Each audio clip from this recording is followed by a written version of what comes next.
What's the deal, my people? You know it is Don Tony Teflon, and I'm back at you another one. And this one is Marvel's Eternals has just dropped. In this video, I'm going to give you the full ending, explain it to you, and every Easter egg that you get in this movie. What up to my thugs, nerds, freaks, and geeks? You're now rocking with the best of Don Tony Teflon. If you can, please subscribe and click that bell so you can be notified every time I drop a new video. Marvel's Eternals movie is meant to establish a bigger threat than Thanos. And does it do that? I believe it does, and it also expands the Marvel Universe, and we get a clear idea exactly where we're going in the Marvel Cinematic Universe after this. Now, whether you like the path they're taking or you don't is entirely up to you. But I am here to explain all that to you and exactly where we're going in the Marvel Universe in the future. Right now, let me put the spoiler warning out there, because if you have not seen this movie, I'm about to blow it all up, alright? Now, I'm not going to keep you waiting. Let's jump right to it, the ending of the movie. Now, after Thanos did the blip, the repercussions are felt 5 years later, because after the energy from that blip exposed through the universe, it was going to allow a Celestial to be born from inside of the Earth. And that would destroy the planet. Obviously, if they got this humongous space chicken coming out of the Earth, it's going to shadow a little Humpty Dumpty. But that's why we have superheroes, and because of them, they have avoided this catastrophe from happening. So what does that set up? A Celestial being born from inside the Earth? Well, it sets up Galactus. Galactus is a being who goes to planet, inserts his body, and devours the whole planet by taking all the energy and absorbing it into his own body, which is 100% the same threat the Eternals just saved the planet from. But instead of someone inserting themselves into the Earth, this is someone who was already inside the Earth. After this event, the people of Earth now get 2 more tourist attractions, because we have a part of a Celestial's hand and head sticking out of the Earth. So if you wanted to go to Egypt to see the pyramids, maybe cancel that trip and go see a Celestial's head and hand instead. So before we go forward, we always have to go back. So let's recap who the Eternals are and why they're here in the first place. They were put here on the Earth to protect it from the Deviants. The Deviants are these space creatures who feed on energy, living energy. That is setting up Galactus, and that is setting up the Celestial living inside of the Earth. So if you're asking yourself, hey, if these people are so powerful, they could have prevented this whole thing from the beginning if they would have just helped fight Thanos. They give you the explanation, which is they were instructed not to interfere with anything that happens on this planet unless the Deviants are involved. Now, if you want to buy it, you do, but if you don't, So in the movie, Ajax rallies the troop and she says, hey, we got to get the band back together. Why? Because there's an event called the Emergence. It's going to happen, and we only have 7 days to stop it. And as I told you, the Emergence is the emergence of the Celestial that is living inside of the Earth like a big chicken.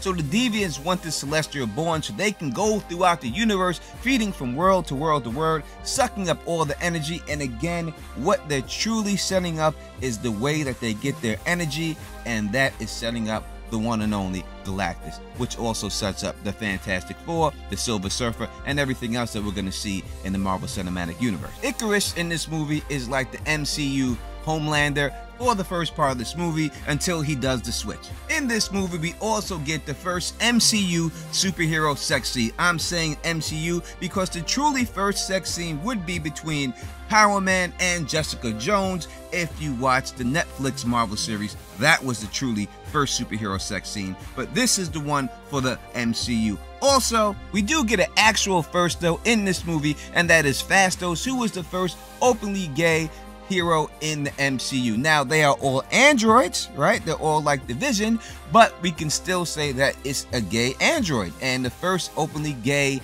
android in the MCU. The Emergence is then stopped. Cersei, Kango, and Phastos goes off with the other Celestial, and then Icarus flies directly into the sun, making you think that he's dead, but obviously this is a comic book, so he's not dead. So left to protect the Earth after that is Makkari, Sprite, Druid, and Fina. Let's jump right into the post-credit scene. I know that's what you're most anxious. Right off the bat, we get our first sighting, or should I say hearing, of MCU's Blade. So Dane Whitman, played by Kit Harington, is about to become the Black Knight by looking at this ancient sword. Obviously, if you have Kit Harington, you have to have him with some type of sword in his hand because he's pretty good with a sword. Then we hear a voice say, "Are you sure you want to do that, Mr. Whitman?" And this is the voice of Mahershala Ali, the MCU's version of Blade.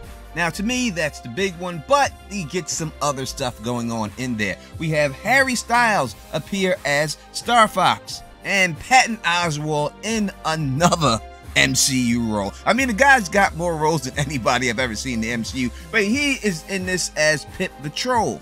So from these two scenes, what can we say is going to happen in the MCU in the future? I believe that we're going to see a team-up movie with Blade, eventually with Kit Harington as the Black Knight, whether they're fighting zombies or they're fighting vampires, I don't know. Obviously, if it's Blade, it has to be something to do with vampires, but I do believe that they'll be in a team-up movie, no doubt about it, or they will co-star in each other's movies. Bringing in Star Fox means a couple of things. That means we're going to go into space, and also it's a good chance that we will see the Dark Guardians. And there's a good chance he's already going to be known by Captain Marvel, because in the comic books he used to team up with Captain Marvel. In the end, what this movie's purpose is to set up the Fantastic Four and 100% the coming of Galactus. The way that these creatures eat energy from planets and living beings, and that's how they survive. They're doing that to get you ready for the World Eater himself, Galactus, which will then bring in the Silver Surfer and everybody else. Most likely Nova will be there once Galactus makes Silver Surfer unable to leave the Earth because he turns on him. And that sets up the Beyonder in the end, which sets up Secret Wars Battle Plan, which is indeed the way the Marvel Cinematic Universe is going.